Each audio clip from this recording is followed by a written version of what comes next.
नमस्कार मित्रांनो, आजच्या भागामध्ये खूप मोठा ट्विस्ट घडला आहे. तर आता इकडं जी सावी आहे, ती सावीला फसवण्याचा भास्कर, विलास, दामिनी हे सगळे प्लॅन करतात. वकील त्यांच्या बाजूने ते बोलवतात. वकील येतो आणि आता ते बोलणं चालू असतं. तर इकडं जो धैर्य आहे, तो सगळा शोध लावून काढतो आणि म्हणतो, की "सावी, तुला एक समजावू का मी? अगं सावी, तुझ्या भल्याचं सांगतोय. हा अंगद तुला जी गरज होती, ती संधी साधून तो तुझ्या आयुष्यात आला आणि तुझ्या आयुष्याची वाट लावून गेलाय सावी. त्यामुळं आता तुला सावध राहायला हवं," असं म्हणत असतो. तर आता सावी म्हणते, की "हो, मी आहे सावध धैर्य, पण काय करणार आहे?"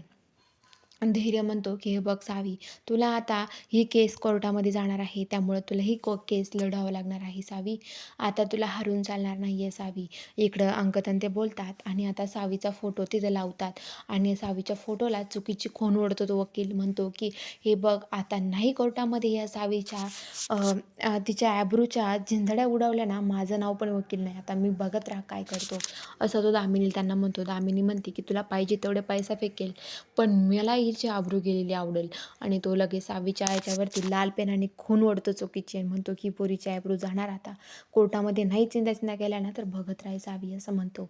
इकडं आता जो धैर्य आहे, तो सावीला समजावत असतो. तो पण भीतीला तिथे अंगदचा फोटो लावतो आणि म्हणतो, की "सावी, हा माणूस तुझ्या आयुष्याची वाट लावून गेलाय सावी. आता बघ तू काय करायचं. तुझा लढा तू लढाई लढव आता.